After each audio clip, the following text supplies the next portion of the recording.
My name is Seth Cheetham. I'm the Deputy Director of the Base mRNA facility at the Australian Institute for Bioengineering and Nanotechnology, and my research group here aims to advance new therapies for cancer into clinical trials.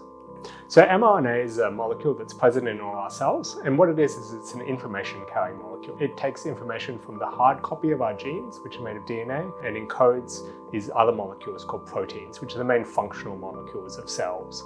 So what mRNA drugs do are they will send signals to your cells to get them to produce particular molecules. And that can be in the form of vaccines, but it can also be applied quite broadly. The true power of mRNA is that it really is kind of a new platform of drugs. So you can really apply it to very diverse conditions. So for example, the first major applications of mRNA technology were of course during the COVID-19 pandemic with the effective vaccines, but increasingly we're seeing this technology applied to different fields. So for example, for people that have inherited genetic diseases, it can provide treatments for those, but it can also be used to combat other illnesses such as inflammation and increasingly as personalised cancer vaccines. Some of the most exciting things about this new technology is the ability to tailor these vaccines to single individuals, where a drug might be designed for just one person. So you're actually manufacturing a drug as individuals that someone's own fingerprint could be.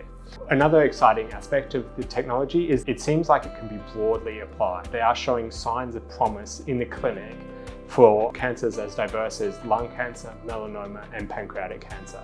So the hope is that they'll be able to be applied broadly to people with a variety of cancers.